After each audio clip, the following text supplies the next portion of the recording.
Bismillah. Assalamualaikum warahmatullahi wabarakatuh. Innalhamdalillah nahmaduhu wa nasta'inuhu wa nastaghfiruh wa na'udzubillahi min syururi anfusina wa min sayyiati a'malina. May yahdihillahu fala mudhillalah wa may yudlilhu fala hadiyalah.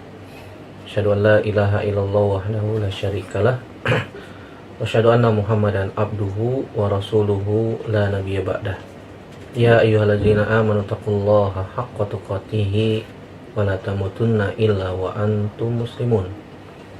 Amma ba'du, fa inna asdaqal hadithi kitabullah wa khairal hadi hadi Muhammadin sallallahu alaihi wasallam wa syarrul umuri muhdatsatuha wa kullu muhdatsatin bid'ah wa kullu bid'atin dhalalah wa kullu dhalalatin finnar. Ayol ikhwah, masyaallah muslimin, saudaraku rahimanillah wa ikum ajmain. Alhamdulillah, segala puji hanya milik Allah Subhanahu wa taala yang kita kembali dipertemukan oleh Allah Subhanahu wa taala dalam media ini untuk kembali melanjutkan pelajaran kita dari kitab Ad-Durus Al-Yaumiyah. Sekarang kita masuk pelajaran yang ke-208. An-nahyu an sabril bahaim. Larangan menjadikan binatang sebagai sasaran tembak. Larangan menjadikan binatang sebagai sasaran tembak. Ketahuilah saudaraku rahimanillah wa ikum ajmain, agama Islam agama yang penuh dengan rahmat. Sebagaimana kita ketahui, agama Islam itu penuh dengan rahmat, membawa rahmat kepada seluruh makhluk, kepada alam semesta,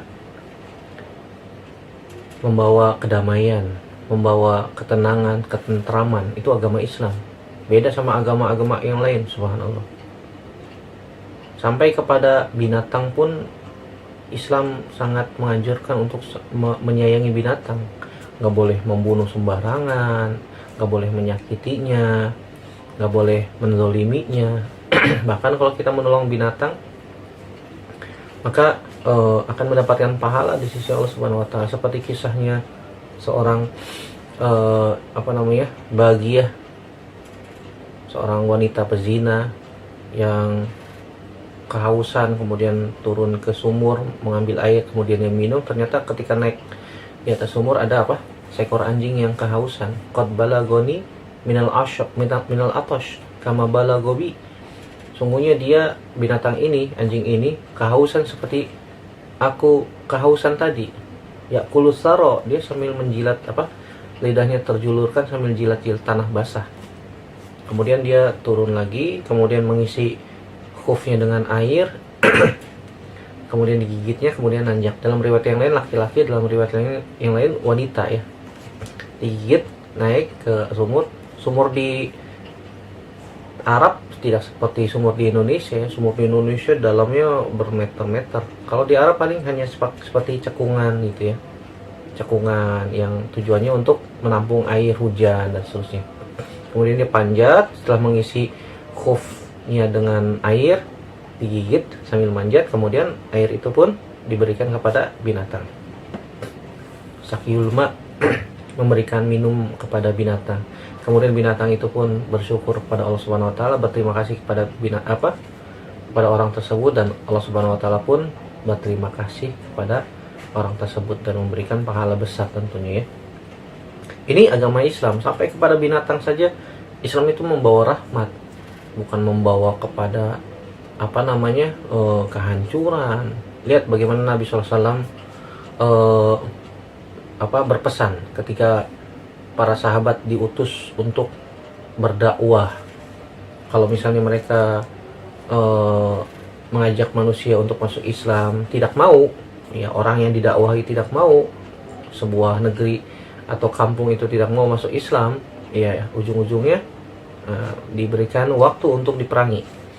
Dan ketika mereka diperangi pun Nabi SAW berpesan agar jangan merusak tanaman, jangan menghancurkan bangunan, jangan membunuh anak-anak, wanita, jangan membunuh orang yang sudah tua, dan jangan membunuh orang yang sudah menyerah alias tidak bersenjata. Sampai dalam perang pun Islam luar biasa, sangat membawa rahmat. Beda sama orang kafir, beda sama orang-orang yang luar biasa, subhanallah. Ketika mereka berperang, ya anak-anak dibunuh, wanitanya diperkosa, bangunan dihancurkan, subhanallah. Tidak ada rahmat sama sekali. Tidak ada peri kemanusiaan sedikit pun juga. Itulah yang membedakan antara kaum muslimin dengan orang-orang di luar Islam. Oleh karena itu, kalau misalnya kita mengaku diri kita muslim, mengaku diri kita beriman kepada Allah Subhanahu wa taala dan hari akhir, hendaknya senantiasa memberikan rahmat, kasih sayang kepada makhluk di muka bumi, termasuk di dalamnya kepada binatang. Ya. Termasuk di dalamnya kepada binatang, berbuat baik kepada binatang. Dan Nabi SAW melarang dengan larangan yang sangat keras. Siapa saja yang menjadikan binatang masih hidup ya, sebagai target sasaran. Target sasaran apa? Target sasaran tembak. Bisa dengan panah kah, bisa dengan senapan angin kah. Zaman sekarang ya, kadang-kadang kita menjadikan sasaran tembak senapan angin itu burung terbang dijadikan sasaran tembak.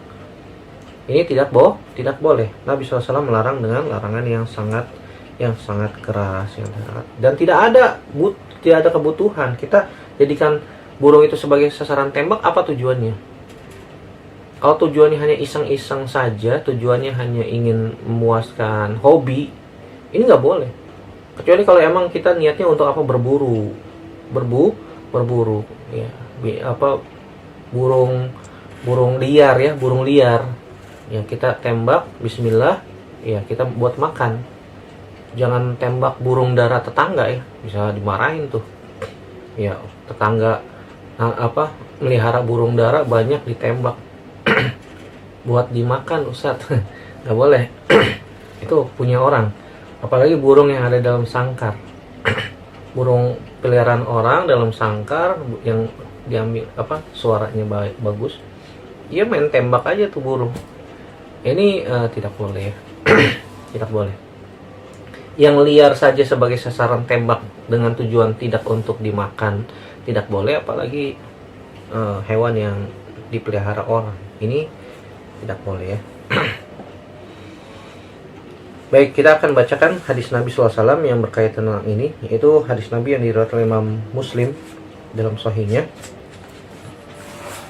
Hadis nomor 1956 dan 1958.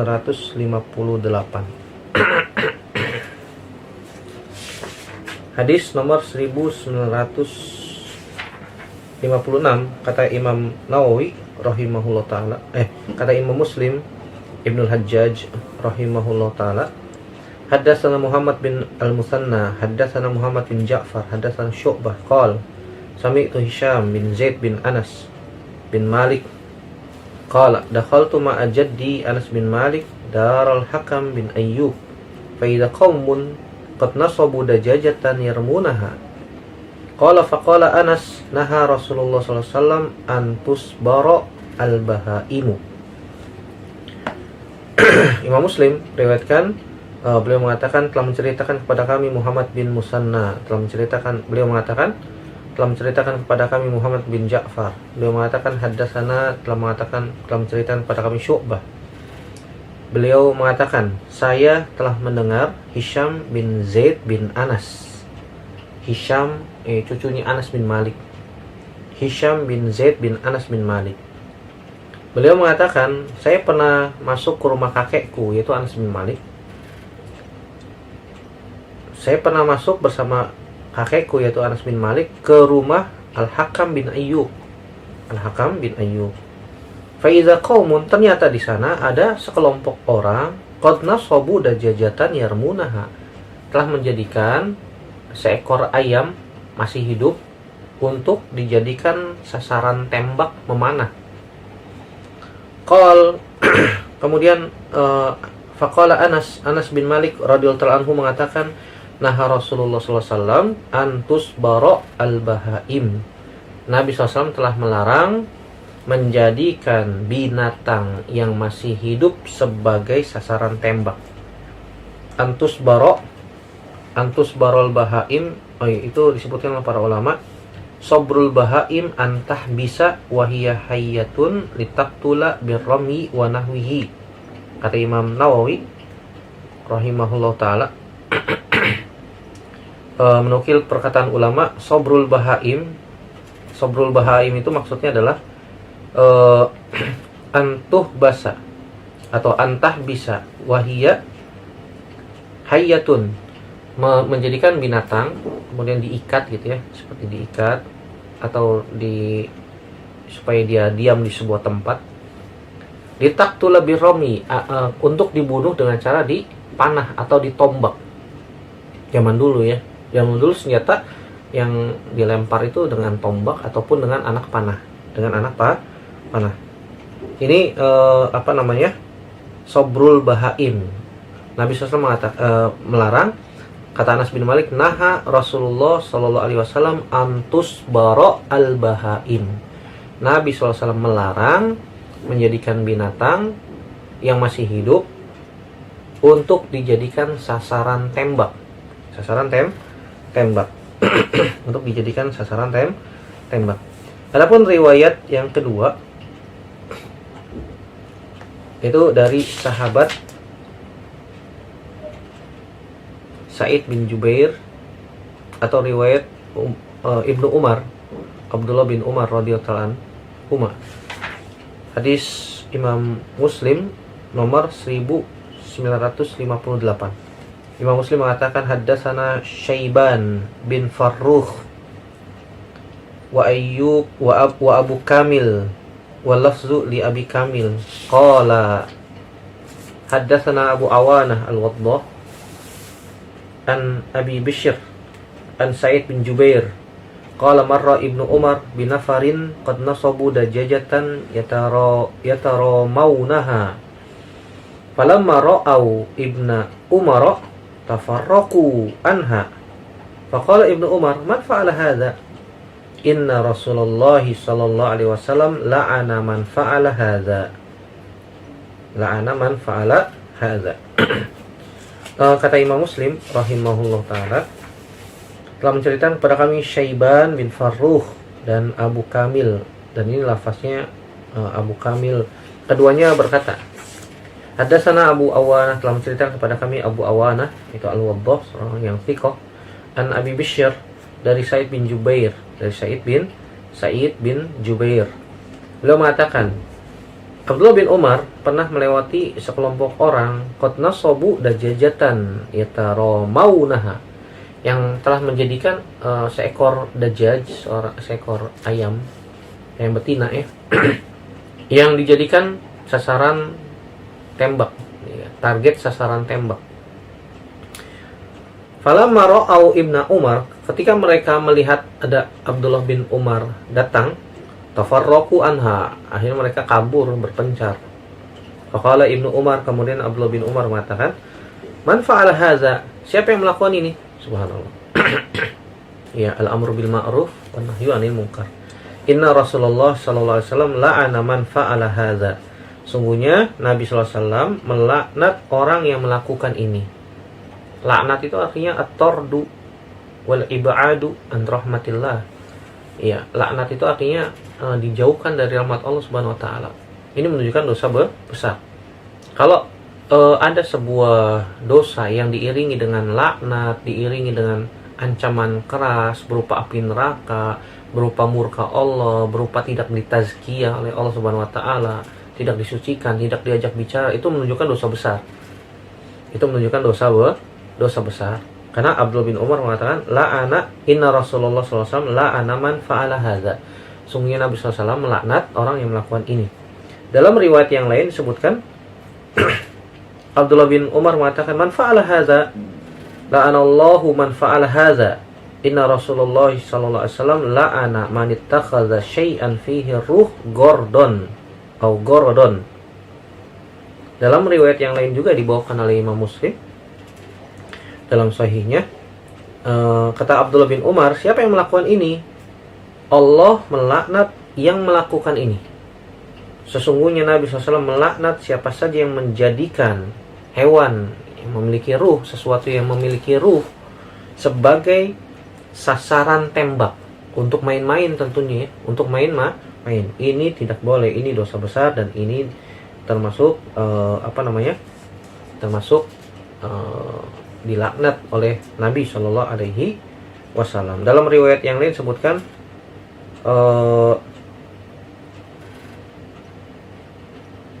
naha Rasulullah SAW an yuktala syai'un minad dawabi sabron. Nabi SAW melarang menjadikan dawab itu biasanya hewan tunggangan, itu jadikan sasaran tembak untuk main-main. Tentu saja hadis-hadis yang menyebutkan tentang masalah ini sangat jelas dan sangat gamblang bahwasanya Nabi Shallallahu Alaihi Wasallam melarang dengan kalimat laknat, dengan dengan kalimat at-tordu al-ibad ya, dengan kalimat naha ya. Ini menunjukkan bahwasanya tahrimu imsakil hayawanat wa qatliha bi ramyin aw nahwihi, hukumnya haram. Dan tadi sudah kita singgung bahwasanya hal ini termasuk salah satu dosa besar. Kenapa? Karena ancamannya diiringi dengan laknat ya. Yang dimaksud dengan laknat itu at-tordu wal ibadu an rahmatillah, dijauhkan dari rahmat Allah Subhanahu wa taala. Kalau seseorang sudah dijauhkan dari rahmat Allah Subhanahu wa taala, maka dengan apa kita bisa masuk surga? Padahal masuk surga itu dengan rahmat Allah Subhanahu wa taala. Kita bisa masuk surga dengan rahmat Allah Subhanahu wa taala. Maka perhatikan saudaraku, kalau lagi main senapan angin atau main ketapel kah atau apa, jangan jadikan binatang yang hidup sebagai sasaran tembak untuk main-main, nggak boleh. Zaman sekarang Masya Allah pakai senapan angin, ada burung mencolok ya, burung dara tetangga, ceger, tembak. Bukan tujuannya untuk dimakan, untuk main-main aja. Nah, ini nggak boleh, hukumnya haram, bahkan dosa besar. Atau binatang atau burung yang sedang terbang, ada burung walet kah, ada burung pipit kah, pakai senapan angin atau pakai ketapel. Nah, ini nggak boleh. Tidak ada tujuannya untuk dimakan, hanya untuk senang-senang, hanya untuk main-main. Ini tidak boleh, hukumnya haram dan dosa besar. Begitu juga kalau ikan, gimana Ustaz? Kalau ikan dijadikan sasaran tembak ya untuk dimakan nggak ada masalah. Tapi kalau untuk main-main ditembak, ceger, mati, nembus, habis itu dibuang, ini nggak boleh juga. Karena Nabi SAW menyebutkan di dalam hadis ini yang memiliki ruh ya. Dalam riwayat yang lain disebutkan inna Rasulullah SAW la'ana man ittakhadha syai'an fihi ruh gorodon. Tadi riwayatnya Abdullah bin Umar radhiyallahu anhuma bahwasanya Nabi SAW melaknat siapa saja yang menjadikan binatang ya, sesuatu yang memiliki ruh, yang masih hidup tentu saja, sebagai gorodon, sebagai sasaran tembak ya. Semoga Allah Subhanahu wa taala melindungi kita semua dari perbuatan yang sia-sia dan perbuatan yang mengundang laknat dari Allah Subhanahu wa taala, dan semoga Allah Subhanahu wa taala juga memberikan pada kita ilmu yang bermanfaat dan ditutup dengan husnul khotimah di akhir hidup kita, dan dimasukkan ke dalam surga tanpa hisab dan tanpa azab. Amin ya rabbal alamin. Demikian yang sedikit ini, semoga bermanfaat ya, semoga bermanfaat untuk saya pribadi dan semua yang menyimak serta mendengarkan sampai selesai, dan semoga Allah Subhanahu wa taala juga pertemukan kita nanti di surganya tanpa hisab dan tanpa azab. Amin ya rabbal alamin. Yang benar datangnya dari Allah Subhanahu wa taala saja, yang salah murni dari saya pribadi. Kita bertaubat kepada Allah Subhanahu wa taala dari kesalahan kita. Aqulu qouli hadza astaghfirullah li wa lakum, subhanakallahumma bihamdika asyhadu an la ilaha illa anta astaghfiruka wa atubu ilaik. Wassalamualaikum warahmatullahi wabarakatuh.